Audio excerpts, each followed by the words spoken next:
شكرا يا ربي شكرا هديت قلبي شكرا.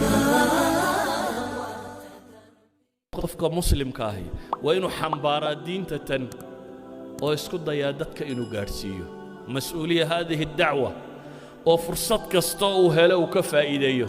ilaahay quraanka wuxuu inoogu tilmaamayaa rusushu furska siday uga faa'iideynayeen. nabiyullaahi yuusuf oo xabsi ku jira oo laba wiil u yimaadeen wadakhala macahu sijna fatayaan qala axaduhuma innii araanii acsiru khamra وقال الآخر إني أراني أحمل خبزا فوق رأسي تأكل الطير منه. لما ويلبا حبسك الله قال يوم يدوحوا يدي ريان أركي أنيقو خمر ولا قاية متكي كلنا وحوا يدي أنيقو خبز مدح كسيدة وشمرعون أيام بان أركي إن نبئنا بتأويله إنا نراك من المحسنين بيداي نو شرح تأويلك الرياضة النوشة وحنكو أرجنا قف صوبنا ونكسرنا طهي. نبي الله يوسف أنت أنو الرياضة ذو الشرح وحكبل بينه يسوي الشرح يوحى من سيء دين الرميسي إني تركت ملة قوم دول بان كايم بيقول أنا إلهي بالرميسيين ومشركين وحن راعي واتبعت ملة آبائي إبراهيم وإسحاق ويعقوب.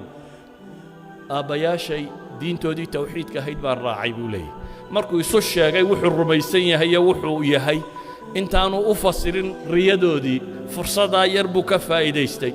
dabeetana markaasuu leeyahay yaa saaxiibay sijni aarbaabun mutafarriquuna khayrun am illaahu alwaaxidu alqahaar. war ma ilaahyo badan in la raaca ayaa fiican mise rabbu samaawaati walardi in la raacdaan baa wanaagsan.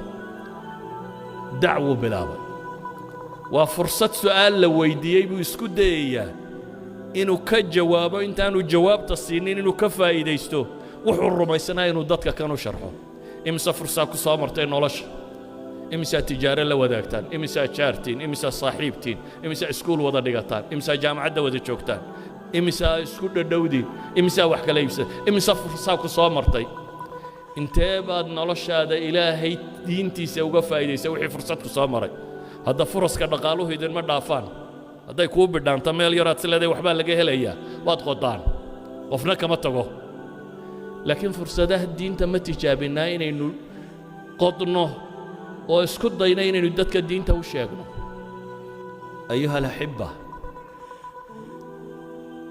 dacwadda tani afarta wadaad ma saara waxay saarantahay qof kastoo muslima.